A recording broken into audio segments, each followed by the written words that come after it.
जय हिंद दोस्तों, स्वागत है आप सभी का आपके अपने परिवार हिमरक्षक यूट्यूब चैनल पर। आज हम नई सीरीज स्टार्ट करने जा रहे हैं, वो है आपका last 10 year previous year question. ठीक है, प्रीवियस ईयर क्वेश्चन की सीरीज लाने का मतलब क्या है? देखिए, प्रीवियस ईयर क्वेश्चन से आपको एक मोटा मोटा अंदाजा हो जाता है। जिस भी आप एग्जाम की तैयारी कर रहे हो, फॉर एग्जाम्पल आप सब इंस्पेक्टर की तैयारी कर रहे हो, सब इंस्पेक्टर की तैयारी करने से पहले यह पता होना चाहिए बोर्ड कौन सा है। बोर्ड है आपका अब एचपीपीएससी। एचपीपीएससी, ठीक है। ये बोर्ड क्वेश्चन को किस प्रकार से पूछता है ये आपको पता होना चाहिए। ये कैसे पता चलेगा? ये आपको पता चलेगा प्रीवियस ईयर क्वेश्चन के साथ। ठीक है, इसके अलावा एचपीपीएससी के जितने भी एग्जाम हैं, उन सभी एग्जामों के प्रीवियस ईयर क्वेश्चन जो हैं वो इसमें इंक्लूड करे हैं। मींस एचपीपीएससी ने अभी तक जितने भी एग्जाम लिए हैं, जैसे आपका एलाइड का हो गया, फिर जितने भी थर्ड क्लास के एग्जाम हैं, क्लास 3 के एग्जाम हैं, उन सभी एग्जामों के प्रीवियस ईयर क्वेश्चन जो हमारे सब इंस्पेक्टर में पूछे जा सकते हैं, फिर हमारे जेओआईटी में पूछे जा सकते हैं, उन सभी एग्जामों के प्रीवियस ईयर क्वेश्चन को इस सीरीज में इंक्लूड करा गया है। ठीक है, प्रीवियस ईयर क्वेश्चन से भी एचपीपीएससी जो है वो कई बार 5 से 6 क्वेश्चन उठा लेता है एग्जाम में।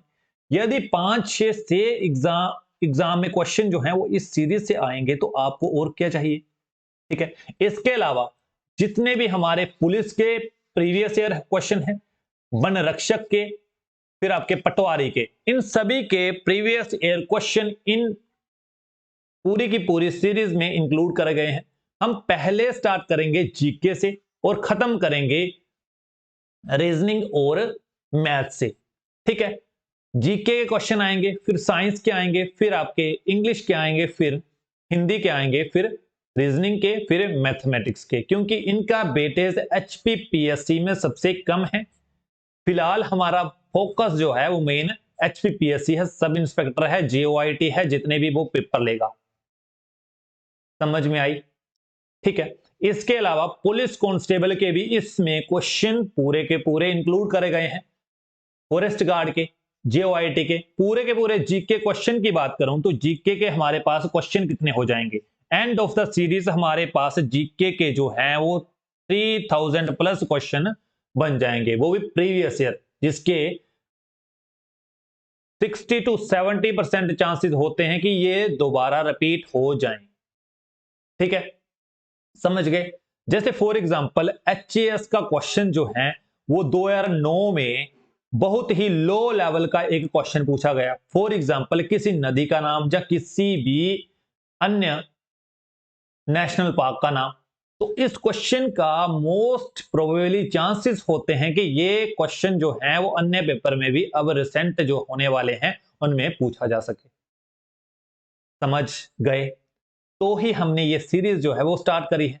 कमेंट बॉक्स में अभी के अभी लिखो कि आपको ये सीरीज चाहिए या नहीं चाहिए।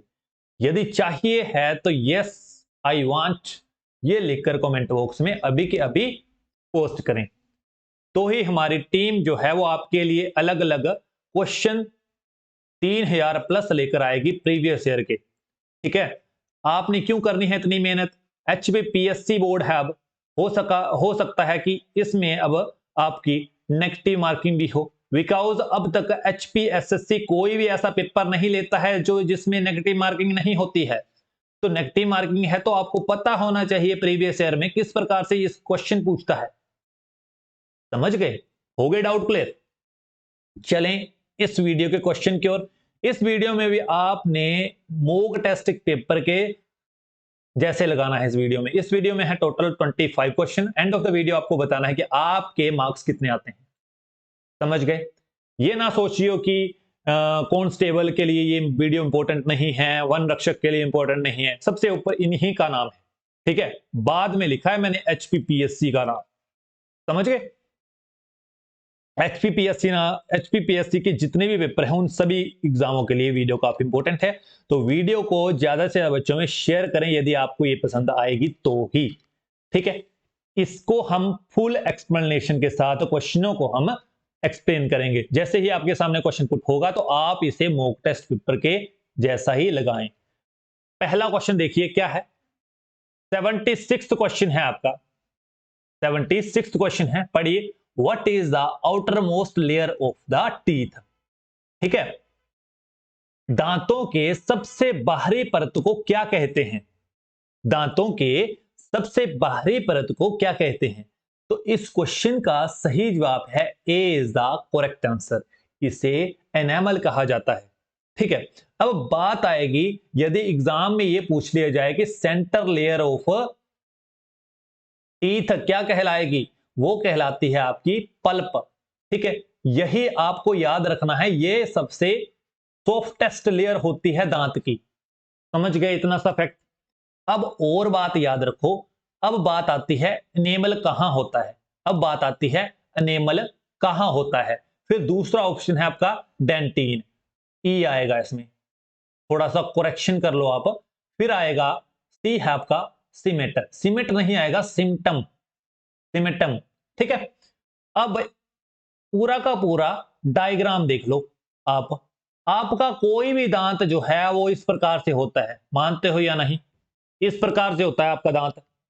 ठीक है, वहां यहां पर और दांत चालू होना स्टार्ट हो जाएंगे। ठीक है, अब बात आती है सिम्टम और डेंटिन और इनेमल कहां है। देखिए ये दांत है, ये दांत है आपका, तो सबसे आउटर मोस्ट लेयर जो कहलाती है ये जे वाली लेयर, जे वाली लेयर, ये कहलाती है आपकी इनेमल। ठीक है, अब बात आती है डेंटिन कहां है, डेंटिन कहां है।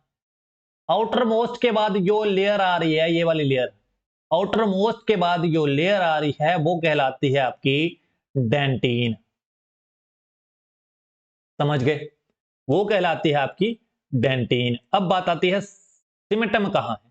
देखिए दांत जो है वो एक दूसरे से कनेक्ट है आपस में, जो चमड़ी टाइप है, जो चमड़ी टाइप है लाल लाल सी, अब देख सकते हो आप, लाल लाल सी जो चमड़ी है वही कहलाती है आपकी क्या, सिमेटम। समझ गए, हुए क्लियर थोड़े से लेयरों के कंसेप्ट।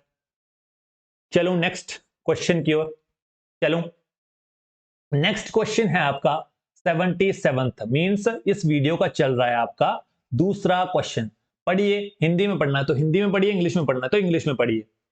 क्या है question, national academy of agriculture research management NAARM is located at, कहां है, इज लोकेटेड एट, जल्दी से बताइए, mock test paper, as a mock test paper लगाइए इसे। तो इस क्वेश्चन का सही जवाब है हैदराबाद। ठीक है, अगर ऑप्शन में कभी हैदराबाद की जगह आपको दिखे तेलंगाना तो ये ऑप्शन भी करेक्ट हो सकता है आपका। ठीक है, फिर अब बात आती है इसका एस्टेब्लिशमेंट ईयर, इसका एस्टेब्लिशमेंट ईयर तो आपको याद रखना है 1976। ठीक है, नेक्स्ट क्वेश्चन है आपका 78, पढ़िए क्वेश्चन को। कालिंदी किस नदी का वैदिक नाम है, कालिंदी इज द वैदिक name of which country, sorry which river. पढ़िए, तो इस क्वेश्चन का सही जवाब है आपका यमुना नदी का वैदिक नाम क्या कहलाता है आपका, कालिंदी। ठीक है, समझ गए। अब बात आती है, ये है आपका ऑप्शन ए ब्यास, फिर है बी रावी, फिर है सी आपका यमुना, डी है सतलुज। इन दोनों के, इन तीनों के इसके अलावा क्वेश्चन ये भी पूछे जा सकते हैं कि आपको इन तीनों का वैदिक नाम भी बताना है और प्राचीन नाम भी बताना है। ठीक है, ऐसे क्वेश्चन भी आपने कई बार एग्जाम में देखे होंगे। ठीक है, यदि व्यास का प्राचीन नाम पूछा जाए तो आपको उत्तर देना है अर्ज किया। ठीक है, अर्ज किया। समझ गए, यदि व्यास का वैदिक नाम पूछा जाए, व्यास का वैदिक नाम पूछा जाए तो आपको वहां पर जवाब देना है विपाशा। समझ गए, इसी प्रकार से रावी का प्राचीन नाम पूछा जाए तो आपको जवाब देना है पुरुषनी। ठीक है, इसी प्रकार से इसका वैदिक नाम आपको याद रखना है इरावती। ठीक है। इसी प्रकार से इसका प्राचीन नाम और इसका वैदिक नाम शतुद्रु, तुद्रु और शतुद्री। ठीक है, हुआ क्लियर। चले नेक्स्ट की ओर। हमारा नेक्स्ट है आपका 79th question, fourth question of the video. Fourth question of the video 79th पढ़िए question. What is the longest part of human digestive system? हमारे पाचन तंत्र का सबसे लंबा भाग क्या है? छोटी आंत, बड़ी आंत, अमाशय, मलाशय। पढ़िए और जवाब देने की कोशिश किया करो। ठीक है, तो इस क्वेश्चन का सही जवाब है आपका B is the correct answer. ठीक है, B is the correct answer. ठीक है, छोटी आंत जो है वो हमारे शरीर का पाचन तंत्र का सबसे बड़ा भाग है। ठीक है, अगर सबसे लंबा भाग, अगर हमारे शरीर का पूछा जाए, हमारे शरीर का सबसे बड़ा भाग क्या कहलाता है, तो आपको जवाब देना है त्वचा। अगर पेपर में यह पूछा जाए कि what is the largest part of human body, तो आपको जवाब देना है त्वचा। समझ गए? इसमें पूछा गया है longest part of human digestive system, तो आपने जवाब दिया स्मॉल इंटेस्टाइन। समझ गए? समझ गए? अब बारी आती है स्मॉल इंटेस्टाइन का काम क्या होता है। इसमें सिंपल आपने याद रखना है, फूड का पाचन इसी में होता है और इसी में हमारा फूड जो है वो सबसे लंबे समय तक रहता है। समझ गए? ठीक है, अब इसके संबंधित आपने तीसरे ऑप्शन के संबंधित और याद रखना है, स्टमक जो है इसमें हमारा एक एसिड होता है, वो होता है प्रोड्यूस HCl। ठीक है, HCl एसिड। समझ गए? अब बारी आती है 80th क्वेश्चन की। पढ़िए question, which is the longest tunnel of India? हमारे भारत की सबसे लंबी सुरंग कौन सी है? तो इस क्वेश्चन का सही जवाब है आपका A is the correct answer, Chenani Nashri tunnel. ठीक है, ये कहां है? ये है आपकी J&K में। और अगर आपको हाईवे पूछा जाए कि हाईवे कौन सा है इसका, तो आपको जवाब देना है NH44। ठीक है, अगर आपको लंबाई पूछी जाए इस टनल की लंबाई कितनी है, तो याद रखिएगा 9.028 किलोमीटर। समझ गए?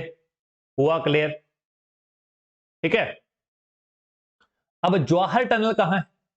सेकंड ऑप्शन है जवाहर टनल। जवाहर टनल आपकी J&K में है, जवाहर टनल भी आपकी J&K में है। समझ गए? अब विक्टोरिया टनल कहां है? विक्टोरिया या विक्टोरिया टनल कहां है? यह है आपकी शिमला में है। समझ गए? समझ गए? ठीक है, अब नेक्स्ट है आपका क्वेश्चन है, who was the leader of Dhami movement in 1939? तो इस क्वेश्चन का जवाब दीजिए, फिर एक्स्ट्रा फैक्ट की बात करता हूं। देखिए, इस क्वेश्चन का सही जवाब है आपका D is the correct answer. D is the correct answer. Bhagmal Sotha ji जो थे वो इस धामी मूवमेंट के लीडर थे। अगर आपको प्रॉपर डेट पूछी जाए तो आपको जवाब देना है 16 जुलाई 1939 को ये मूवमेंट हुआ था। ठीक है, अगर आपको पूछा जाए भागमल सोठा जी को और किस नाम से जाना जाता है, तो आपको याद रखना है कविराज। समझ गए? ठीक है, और एक क्वेश्चन आता है, धामी जो मूवमेंट हुआ था वो किस राजा के खिलाफ हुआ था, या उस समय राजा कौन था? उस समय राजा कौन था? तब आपको याद रखना है, तब थे राजा दलीप सिंह। ठीक है, इस राजा के विरुद्ध हुआ था। समझ गए? ठीक है, ए ऑप्शन है आपका, ए ऑप्शन है काशीराम। ए ऑप्शन है काशीराम। इसको सभी को पता है, इन्हें जाना जाता है पहाड़ी गांधी के नाम से, पहाड़ी गांधी के नाम से। नेक्स्ट क्वेश्चन की ओर चलें। नेक्स्ट है आपका 82। नेक्स्ट क्वेश्चन है आपका 82 क्वेश्चन है, पढ़िए और जवाब देने की कोशिश किया करो। नेक्स्ट क्वेश्चन है, पढ़िए, when is the world water day celebrated? When is the world water day celebrated? 22 मार्च, 8 मार्च, या 5 जून, या आपका 14 नवंबर? जवाब देने की कोशिश किया करो। इस क्वेश्चन का सही जवाब है आपका A is the correct answer, 22 मार्च। ठीक है, 22 मार्च। ठीक है, अब बात आती है 8 मार्च को कौन सा डे मनाया जाता है? तो कॉपी पर लिख लो, इंटरनेशनल वुमेन डे मनाया जाता है। इंटरनेशनल वुमेन डे मनाया जाता है। ठीक है, अगर आपको यह पूछा जाए कि 5 जून को क्या मनाया जाता है, तो आपको याद रखना है वर्ल्ड इन्वायरमेंट डे मनाया जाता है। वर्ल्ड इन्वायरमेंट डे मनाया जाता है। ठीक है, अगर आपको यह पूछा जाए 14 नवंबर को कौन सा दिन मनाया जाता है, तो आपको याद रखना है चिल्ड्रन डे मनाया जाता है। समझ गए? चले नेक्स्ट क्वेश्चन की ओर। हमारा नेक्स्ट क्वेश्चन है आपका 83। 83 क्वेश्चन है, what is the source of sun energy? जो हमारी सौर ऊर्जा होती है उसका सोर्स क्या होता है, उसका स्रोत क्या होता है? तो दीजिए जवाब। इस क्वेश्चन का सही जवाब है आपका option A is the correct answer, nuclear fusion is the correct answer. अब आपको यदि पूछा जाए सन में कौन से एलिमेंट की बहुता होती है, मीन्स सबसे प्रचुर मात्रा में कौन कौन पाए जाते हैं, तो आपको याद रखना है हाइड्रोजन और हीलियम जो है इनकी बहुता होती है सन में। समझ गए इतनी सी बात? अगर आपको पूछा जाए जो हमारा एटॉमिक बॉम्ब होता है, एटॉमिक बॉम्ब होता है, तो वो किस सिद्धांत पर काम करता है या कौन से प्रिंसिपल पर काम करता है, तो आपको याद रखना है न्यूक्लियर फिजन के सिद्धांत पर काम करता है। समझ गए? समझ गए शेरों? तो नेक्स्ट है आपका, अब आपको बताना है the colour of leaves is green due to? जो आपके पत्ते होते हैं वो आपके हरे क्यों होते हैं, किस वजह से होते हैं? तो इस क्वेश्चन का सही जवाब है आपका option C is the correct answer. वो हमारे क्लोरोफिल की वजह से हरे होते हैं, ये आपको ध्यान में रखना है। ठीक है, क्लोरोफिल में ऐसी कौन सा चीज होती है? इसमें होता है हमारा मैग्नीशियम। ठीक है, मैग्नीशियम प्रेजेंट होता है। समझ गए? नेक्स्ट है आपका जिंक ऑप्शन। जिंक के संबंधित आपने याद रखना है, जो हमारा जैसे फॉर एग्जांपल ये है आपका घर, यहां पर आपने बाहर कहीं सरिया रखा है, सरिया रखा है या फिर लोहे के कुछ भी रखा है, तो बरखा आई या फिर आपकी भाषा में बारिश आई, तो यहां पर क्या हुआ कि इसमें जो है वो जंग लगना स्टार्ट हुआ। ठीक है, किसी भी चीज पर, फॉर एग्जांपल लोहे का दरवाजा है, ठीक है, जंग लगना स्टार्ट हुआ, तो जंग को रोकने के लिए हम जो है वो जिंक का गैल्वेनाइजेशन करते हैं, मींस जिंक का जो है वो परत चढ़ा देते हैं। ठीक है, इसमें पेंट मार देते हैं हम, कि ताकि जो है वो हमारा इसमें जंग ना लग पाए। समझ गए? बी ऑप्शन है आपका, बी ऑप्शन के संबंधित आपने याद रखना है, एक आपका इसका ऑक्साइड होता है nitrous oxide, nitrous oxide, N2O भी बोलते हैं। इसे कौन से क्वेश्चन के थ्रू आपको एग्जाम में पूछा जा सकता है? N2O क्या कहलाता है? वो आपका कहलाता है laughing gas. N2O is also known as laughing gas. समझ के? चलिए नेक्स्ट क्वेश्चन की ओर। नेक्स्ट क्वेश्चन है आपका 85। 85 पढ़िए और जवाब देने की कोशिश किया करो। 85 पढ़िए और जवाब देने की कोशिश किया करो। हमारा है Shongtong Karcham hydro power project is located at? दीजिए जवाब। सतलुज में है, या फिर चिनाब नदी पर है, या फिर गंगा नदी पर है, या फिर रावी नदी पर है। यदि आपको पता है जो शोंगटोंग करशम प्रोजेक्ट है वो हमारे हिमाचल का प्रोजेक्ट है, तो गंगा नदी कहां पर है? आ गई। बी ऑप्शन तो वैसे ही करेक्ट नहीं हो सकता है, बिकॉज गंगा नदी हिमाचल में नहीं बहती है। समझ गए? अब बचे हैं 3 ऑप्शन। सतलुज भी है, रावी भी है, चिनाब भी है। तो दीजिए जवाब। तो इस क्वेश्चन का आपका सही जवाब है A is the correct answer, Sutlej. ठीक है। अगर आपको पूछा जाए जो आपका शोंगटोंग करशम हाइड्रो प्रोजेक्ट है वो हिमाचल के कौन से जिले में है, तो आपको याद रखना है किन्नौर। समझ गए? अगर चंद्रा और भागा नदी की बात करूं, मीन्स चिनाब नदी का उद्गम स्थल, चिनाब नदी का उद्गम कहां कहां होता है? देखिए, एक नदी आती है यहां से और एक नदी आती है यहां से। ये कहलाती है आपकी चंद्रा नदी, ये कहलाती है आपकी भागा नदी, ये कहलाती है भागा नदी। ठीक है। यहां पर ये दोनों मिलती हैं, ये स्थान कहलाता है आपका टांडी। ठीक है। इसे पौराणिक कथाओं में एक और कथा है कि यहां पर पांडवों के समय में द्रौपदी जी का अंतिम संस्कार किया गया था। यह भी आपको याद रखना है, तांदी में। समझ गए? और यहां पर ये दोनों मिल गई, चंद्रा भी और भागा भी।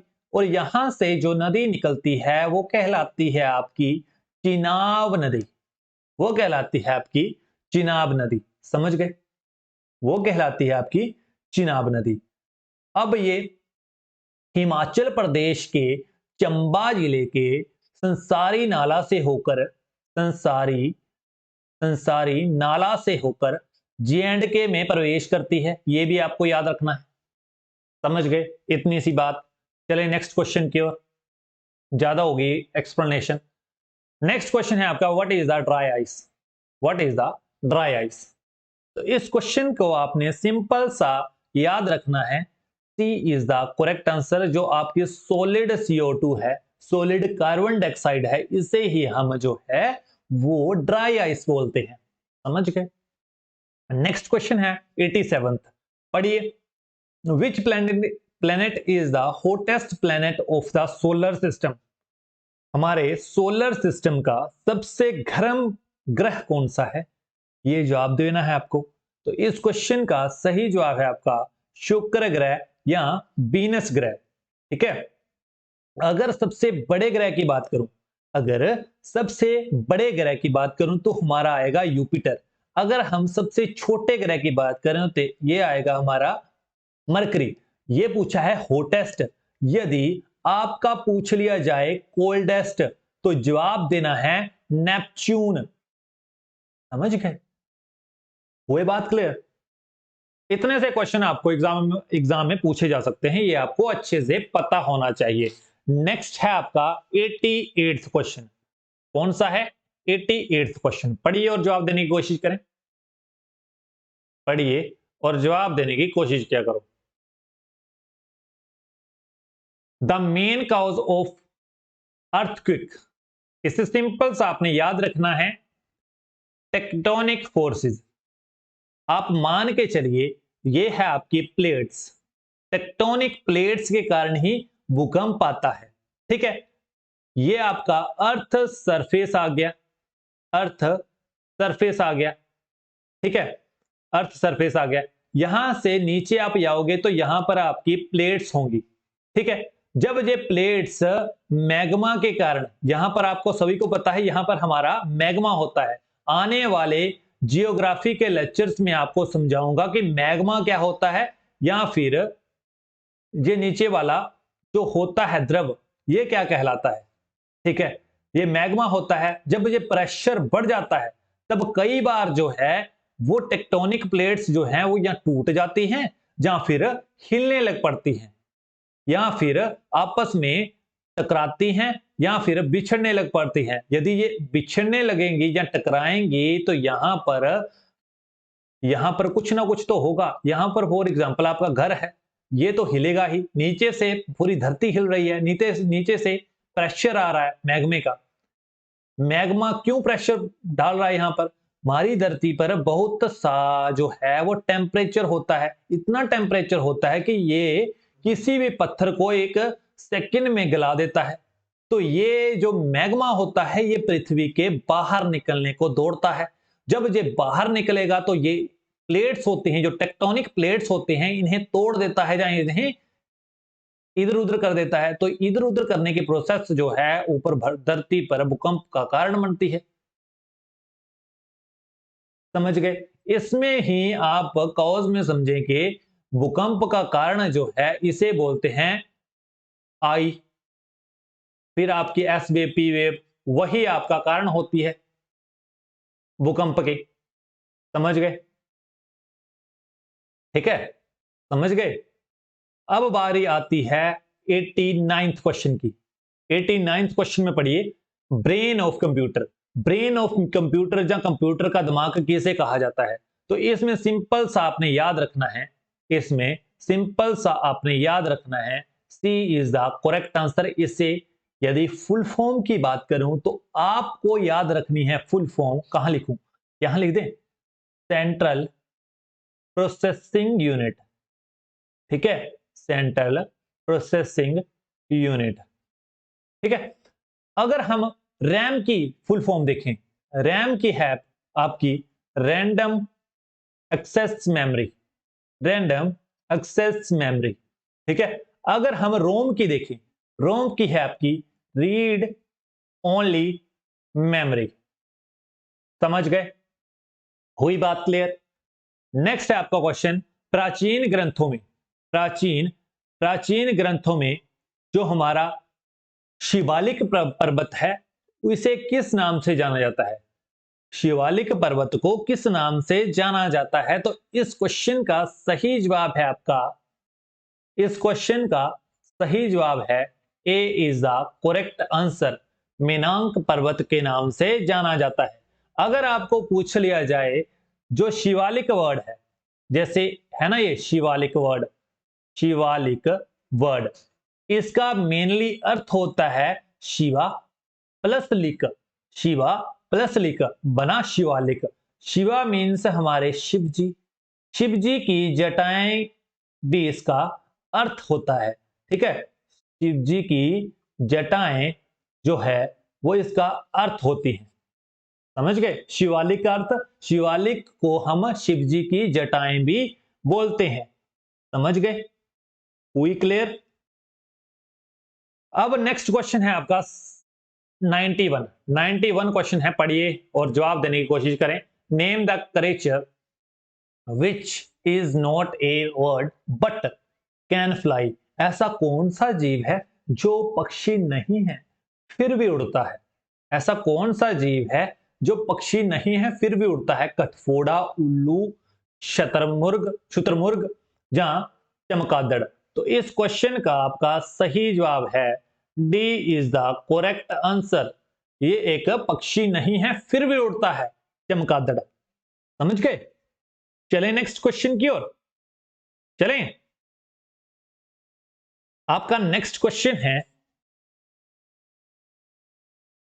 which features of food is identified, which feature food is identified by the red or brown mark and made on the food packet? जैसे आप कोई भी चिप्स का पैकेट लेते हो, फॉर एग्जांपल ये आपने चिप्स का पैकेट लिया, तो आज ही यदि आप खा रहे हो तो आज अगर आपका प्लान है तो देखिए इसके पीछे या आगे एक यहां पर कलर बना होता है, कलर बना होता है। कई बार यहां पर कलर होता है एक ऐसे इस प्रकार से, स्क्वायर टाइप का होगा, यहां पर कलर बना होता है इस प्रकार से। तो यहां पर कई बार कलर होता है आपका ब्राउन और रेड, भूरा या फिर लाल। यदि भूरा और लाल कलर हुआ तो ये जो पैकेट है वो आपका नॉन वेज से बना हुआ है, इसमें नॉन वेज जो है वो कहीं ना कहीं शामिल है, तो ही ये निशान लगा होता है। यहां पर इस पैकेट में यदि लाल निशान है तो आप समझ लेना आज ही ये जो इस पैकेट में जो है वो मांस का प्रयोग हुआ है। अगर इस पैकेट में आपका हरा निशान, हरा चिन्ह देखने को मिले तो आप समझ लेना उस जो पैकेट है वो पूर्णतः हमारा शाकाहारी चीजों से बनकर तैयार हुआ है। तो इस क्वेश्चन का सही जवाब है आपका B is the correct answer. Means red और ब्राउन मार्क का मतलब होता है नॉन वेज।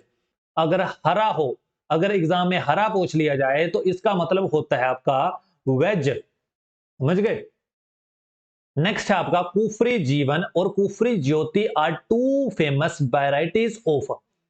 जो आपका कुफरी जीवन या कुफरी ज्योति होती है ये किसकी प्रसिद्ध किस्में हैं। तो इस क्वेश्चन का सही जवाब है आपका सी इज द करेक्ट आंसर। ठीक है, आलू की ये प्रसिद्ध किस्में हैं, आलू की ये प्रसिद्ध किस्में हैं। अब बात आती है दोनों के आगे में, आगे आप देख सकते हो कुफरी लिखा हुआ है। कुफरी, कुफरी नाम की एक झील भी पूछी जाती है एग्जाम में। ये कहां है? ये आपकी शिमला जिले में है। समझ गए, इतना सा फैक्ट हुआ क्लियर। यदि आपको पूछ लिया जाए जो हमारी राउंड रेवोल्यूशन थी, राउंड रेवोल्यूशन थी, जहां गोल क्रांति, जहां गोल क्रांति, ये किससे संबंधित है? तो आपको याद रखना है पोटैटो से संबंधित है। समझ गए? ठीक है, समझ गए। अब बारी आती है 94th क्वेश्चन की। 94 पढ़िए। Which place of India is known as little Lhasa. भारत का कौन सा स्थान लिटिल लहासा कहलाता है? दीजिए जवाब। पहला ऑप्शन है आपका रिवाल्सर, दूसरा ऑप्शन है स्पीति, तीसरा ऑप्शन है आपका धर्मशाला और लास्ट ऑप्शन है आपका किन्नौर। इस क्वेश्चन का सही जवाब है आपका सी इज द करेक्ट आंसर। यदि हिमाचल की, यदि शिमला फॉर एग्जांपल, अगर यहां पर मैक्लोडगंज आ जाता, मैक्लोडगंज आ जाता तो ये करेक्ट होता। धर्मशाला की जगह अगर आपका मैक्लोडगंज आ जाता तो ये आपका सही उत्तर होता। ठीक है, कंफ्यूज बिल्कुल नहीं होना है एग्जाम में। ये ना सोचिए कि मैक्लोडगंज और धर्मशाला इकट्ठा आ जाए तो हम किसे टिक लगाएंगे, तो आप जो है मैक्लोडगंज को ही सही टिक लगाएंगे। समझ गए। बट ऐसे कंट्रोवर्शियल क्वेश्चन जो है वो कभी भी एग्जामिनर हमारा नहीं पूछता है। या तो वो धर्मशाला आपको देगा ऑप्शन में, या तो वो मैक्लोडगंज देगा। समझ गए। आपका नेक्स्ट क्वेश्चन है 95th। पढ़िए क्वेश्चन जल्दी से। 95th क्वेश्चन है आपका, संस्कृत भाषा में व्याकरण की रचना किसने की है? संस्कृत भाषा में व्याकरण की रचना किसने करी है? Who compose the grammar of Sanskrit language. तो इस क्वेश्चन का सही जवाब है आपका पाणिनि। ठीक है, पाणिनि जो है वो करेक्ट आंसर है। अब बात आती है वाल्मीकि। वाल्मीकि ने रचना करी थी रामायण की, वाल्मीकि जी ने रचना करी थी रामायण की। अब बारी आती है तुलसीदास जी की। तुलसीदास जी ने के संबंधित आपने याद रखना है रामचरितमानस। ठीक है, रामचरितमानस की रचना जो है वो तुलसीदास ने की थी। अब बारी आती है कालिदास की। कालिदास की रचनाएं काफी इंपॉर्टेंट है, इनको ध्यान में रखिएगा। तीन ही एग्जामों में बार बार पूछी जाती हैं, तीन ही एग्जामों में बार बार पूछी जाती हैं। कितनी? तीन। पहली कौन सी है इनकी? यहां पर लिखूं, यहां पर लिखता हूं। पहली है इनकी, आपने याद रखना है मेघदूत। ठीक है, दूसरी है इनकी, याद रखियो, ये है आपकी रघुवंशम। अब जो तीसरी है आपकी, दूसरी है, पहली है आपकी मेघदूतम, दूसरी है रघुवंशम। ठीक है, अब अगली है आपकी, अगली है कुमार संभव, कुमार संभवम। ठीक है, समझ गए, हुई बात क्लियर। पहली है मेघदूतम, दूसरी है आपकी रघुवंशम, तीसरी है आपकी कुमार संभवम। समझ गए। नेक्स्ट है आपका क्वेश्चन 95 96 है आपका, वेयर भूतनाथ इज सिचुएटेड। इसमें देखिए भूतनाथ मंदिर कहां स्थित है या कहां है, तो इस क्वेश्चन का सही जवाब हो जाएगा आपको option number C is the correct answer, Mandi में है। यदि हम ऑप्शन ए की बात करें तो हमारा यहां पर है बुनतर एयरपोर्ट। बुनतर एयरपोर्ट कहां है, वो है हमारा कुल्लू में। अगर हिमाचल की बात करें तो ये हमारा हिमाचल का तीसरा एयरपोर्ट है, ठीक है। अगर हिमाचल के पूरे एयरपोर्ट की बात करूं तो हिमाचल में हमारे 3 एयरपोर्ट हैं। कौन कौन से 3 एयरपोर्ट, कौन कौन से और कहां हैं? पहला एयरपोर्ट है आपका गग्गल एयरपोर्ट, दूसरा है आपका भूंतर एयरपोर्ट, तीसरा है आपका जुब्बरहट्टी जो कि शिमला में है। जुब्बरहट्टी जो कि आपका शिमला में है। गग्गल एयरपोर्ट की बात करूं तो ये सबसे बड़ा है, जुब्बरहट्टी की बात करूं तो ये सबसे तीनों में छोटा है। समझ गए इतनी सी बात। अब है आपका बी ऑप्शन, सराहन। सराहन के संबंधित आपने याद रखना है, यहां पर भीमा काली देवी जी का मंदिर है। समझ गए। फिर है आपका डी ऑप्शन। डी ऑप्शन है आपका मनाली। मनाली कहां है? मनाली आपका सुना होगा आपने, कुल्लू मनाली है, कुल्लू डिस्ट्रिक्ट में है मनाली। फिर यहां पर ये क्यों प्रसिद्ध है? यहां पर एकमात्र पूरे हमारे इंडिया में यहां पर ही है जो हडिम्बा देवी का मंदिर है।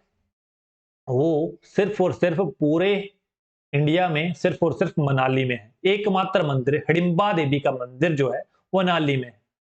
समझ गए। हडिम्बा कौन थे, कौन सी देवी थी ये थी भीम की पत्नी, ठीक है। भीम वही वाले महाभारत वाले, ठीक है, पांडवों के भाई, इनकी पत्नी थी, ठीक है, असुर पत्नी थी ये, ठीक है, इनकी असुर पत्नी थी। इनका पुत्र था जिसने पार्टिसिपेट करा था महाभारत के युद्ध में। कौन थे? घटोत्कच। घटोत्कच। समझ गए। अब नेक्स्ट है आपका where is great Himalayan national park. Where is great Himalayan national park. यदि ग्रेट हिमालयन नेशनल पार्क की बात की जाए तो सिर्फ और सिर्फ हमारे प्यारे हिमाचल का नाम आता है। तो याद रखिएगा option D is the correct answer. अब बताओ मेरे को हिमाचल में टोटल कितने नेशनल पार्क हैं? टोटल हैं आपके 5। पांचों के 5 आपको नाम उंगलियों पर याद होने चाहिए। पांचों के पांचों नाम आप उंगलियों पर याद रखिएगा। पहला है आपका ग्रेट हिमालयन नेशनल पार्क। यह हिमाचल में तो है, कौन से डिस्ट्रिक्ट में है? यह है हिमाचल के कुल्लू डिस्ट्रिक्ट में। समझ गए। अब बारी आती है दूसरे की। दूसरा है आपका pin valley national park. Pin valley national park कहां है? लाहौल स्पीति में है। अब बारी आती है तीसरे की। तीसरा है आपका इंद्र किला। इंद्र किला नेशनल पार्क ये कहां है? ये है आपका सेम डिस्ट्रिक्ट कुल्लू में है। चौथा है आपका, आपने याद रखना है खीर गंगा। कॉपी पर लिख लो खीर गंगा, ठीक है, कुल्लू में है। लास्ट अंतिम है आपका पांचवा, कहां है? यह है हमारा सिरमौर डिस्ट्रिक्ट के पोंटा वैली में, Simbalbara national park. Simbalbara national park. समझ गए। अब बारी आती है हमारे पहले ऑप्शन की। हमारा पहला ऑप्शन है पंजाब। इसमें कोई भी नेशनल पार्क नहीं है, नो नेशनल पार्क। अब बारी आती है उत्तराखंड की। याद रखिएगा उंगलियों में, ये भी आपका पड़ोसी राज्य है। तो जिम कॉर्बेट नेशनल पार्क, ठीक है, जिम कॉर्बेट नेशनल पार्क ये याद रखना है उत्तराखंड में। फिर बारी आती है राजा जी की।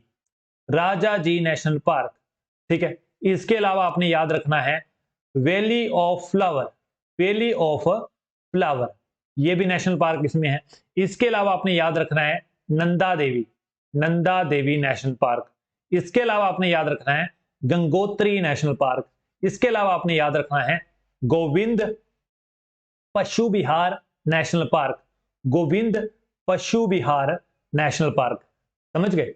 यहां पर स्पेस थोड़ा सा कम है तो नहीं लिख पा रहा हूं, ठीक है। अगर बारी आती है हमारी तीसरे ऑप्शन की, तीसरा ऑप्शन कौन सा है? तीसरा ऑप्शन है हमारा प्रसिद्ध असम। असम में कौन कौन सा है? असम में है आपका पहला, जो एग्जाम में बार बार पूछा जाता है वो पूछा जाता है मानस, ठीक है। मानस नेशनल पार्क कहाँ है? वो असम में है। फिर आपका दिब्रू नेशनल पार्क कहाँ है? वो आपका असम में है। फिर आपका नामेरी नेशनल पार्क कहाँ है? वो है आपका असम में। फिर आपका ओरांग नेशनल पार्क कहाँ है? वो है आपका असम में। बहुत है इतने ही, यदि आप आज के आज इन्हें सभी फैक्ट को लर्न करवाओ, ठीक है। नेक्स्ट क्वेश्चन है आपका, लास्ट 3 रहे हैं और छुट्टी करो फिर। पढ़िए, काफी आसान क्वेश्चन है, पढ़िए, काफी आसान क्वेश्चन है। When was the first train started in India? When was the first train started in the India? Bharat में सबसे पहली रेलगाड़ी कब चली थी?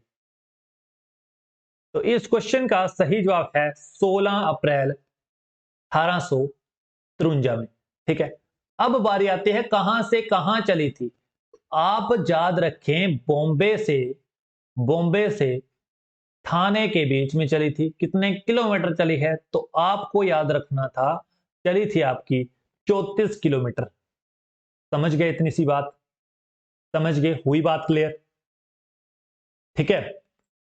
अगर आपको पूछ लिया जाए जो हमारा रेलवे का पूरा सिस्टम था वो कौन से वायसराय ने इंडिया में इंट्रोड्यूस करा था, तो वायसराय का नाम आपने याद रखना है लॉर्ड डलहौजी। लॉर्ड डलहौजी के समय में रेलवे का इंट्रोडक्शन हुआ था हमारे भारत में। रेलवे को लाने का श्रेय जो है वो पूरा का पूरा जाता है लॉर्ड डलहौजी को। नेक्स्ट क्वेश्चन है 99, पढ़िए question. When was the high court of Himachal Pradesh establish? When was the high court of Himachal Pradesh establish? दीजिए जवाब। जवाब तो क्या ही दोगे, इस चारों के चारों ऑप्शन में कोई भी करेक्ट ऑप्शन नहीं है। चारों के चारों में कोई भी ऑप्शन करेक्ट नहीं है। अगर करेक्ट नहीं है तो कौन सा ऑप्शन करेक्ट होता है इस पेपर में जो है वो सभी को इस क्वेश्चन का एक प्लस ग्रेड मार्क मिला होगा। अगर हम ऑप्शन की बात करें तो ऑप्शन है हमारा करेक्ट जनवरी 25 जनवरी 1971। यहां सिर्फ और सिर्फ 26 की जगह 25 आना था और ऑप्शन आपका करेक्ट हो जाना था, ठीक है। 25 जनवरी 1971 को हिमाचल प्रदेश का उच्च न्यायालय की स्थापना हुई थी। ये आपको ध्यान में रखना है पूरा का पूरा कंसेप्ट, ठीक है। अब बारी आती है कहां है, कहां है ये भी आपको पता होना चाहिए। हमारी राजधानी शिमला में स्थित है। हिमाचल का हाई कोर्ट कहां है? शिमला में है। अब बारी आती है जब हम हायरार्की की बात करते हैं, मींस सबसे ऊपर पता है आपको आपका सुप्रीम कोर्ट होता है, बट सबसे नीचे के हाई कोर्ट कौन से होते हैं? फॉर एग्जांपल कोई भी आपका पंगा पड़ जाए तो आप सबसे पहले जाओगे डिस्ट्रिक्ट लेवल पर, डिस्ट्रिक्ट कोर्ट पर, कोर्ट के पास अपनी अर्जी दोगे कि मेरा जो है वो केस इस प्रकार से है, मेरी अर्जी सुनो, ठीक है। डिस्ट्रिक्ट कोर्ट या सेशन कोर्ट भी बोला जाता है।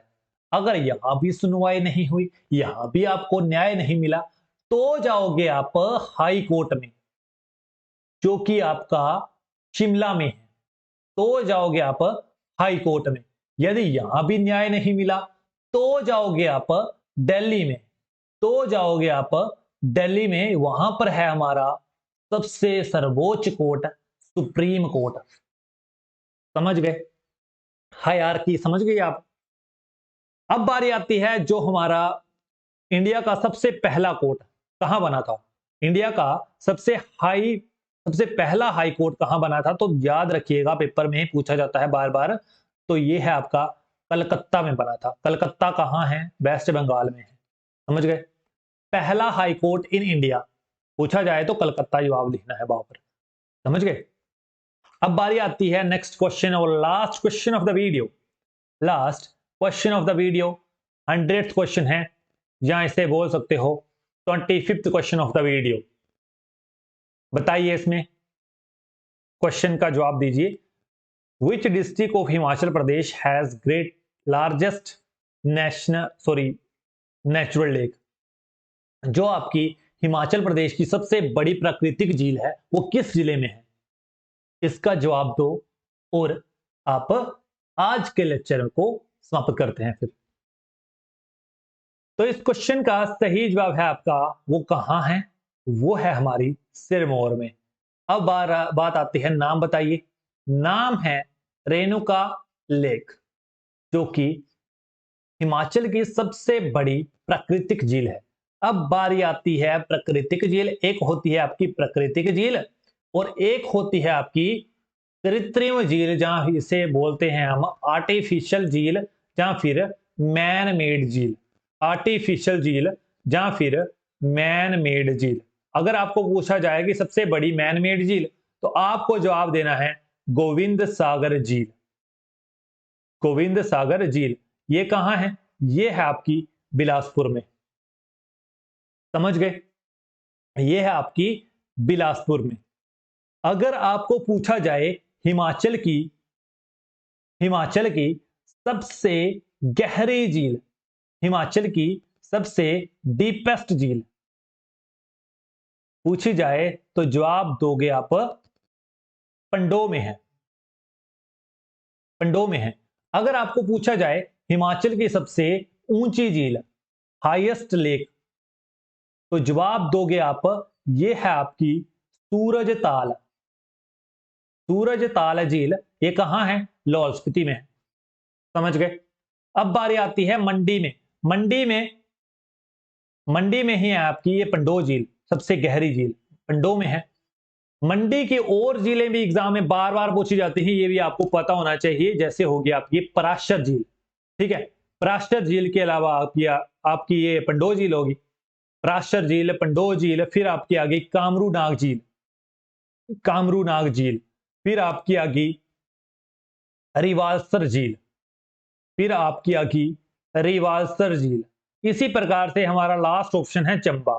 चंबा की भी बहुत से झीलें जो है वो एग्जाम में बार बार पूछी जाती हैं, तो आपको ध्यान में रखना है। यदि आर्टिफिशियल झील की बात करूं चंबा की, तो आपने याद रखना है चमेरा झील, ठीक है। अगर हम बात करें चंबा की नेचुरल झील की, तो याद रखिएगा खजियार झील। एक आती है खजियार झील, दूसरी आती है मणिमहेश झील, तीसरी आती है लामा झील, चौथी आती है महाकाली झील। ये आपकी जो है वो नेचुरल झील्स हैं, नेचुरल लेक हैं। ये इस प्रकार से आपको याद रखना है। उम्मीद करता हूं आपको आज का लेक्चर जो है वो पसंद आया होगा। यदि आपके 25 में से 20+ मार्क्स हैं, तो आपकी जीके की तैयारी बहुत ही अच्छी चली हुई है। इस सीरीज में आपके ध्यान में रखिएगा 3000+ क्वेश्चन आएंगे। यदि आपको आज की वीडियो पसंद आई, इसी प्रकार से यदि अच्छा रिस्पॉन्स रहा, तो आपको ये 3000 क्वेश्चन प्रोवाइड कर दूंगा फ्री ऑफ कॉस्ट। बट ऐसा मटेरियल जो है वो फ्री नहीं मिलता है, ध्यान में रखिएगा। मैं आपको यहाँ पर फ्री ऑफ कॉस्ट ऐसा मटेरियल प्रोवाइड कर रहा हूँ। ऐसा मटेरियल आपको पेड भी मिलता है, ठीक है। तो कदर करें इस मटेरियल की। इस वीडियो में बस इतना ही, मिलते हैं नेक्स्ट वीडियो में। तब तक आप खुश रहिएगा और अपनी अपनी जो कमेंट्स हैं वो देकर जाएं। यहाँ पर आपको सीरीज कैसी लगी और आपको चाहिए या नहीं चाहिए। अगर आपको अच्छी लगी तो आप शेयर जरूर करें। अगर आपको ये वीडियो पसंद आई तो लाइक भी आपको जरूर करके जाना है। इस वीडियो में बस इतना ही, मिलते हैं नेक्स्ट वीडियो में। तब तक आप खुश रहिएगा, पढ़ते रहिएगा। धन्यवाद। जय हिंद, जय हिमाचल।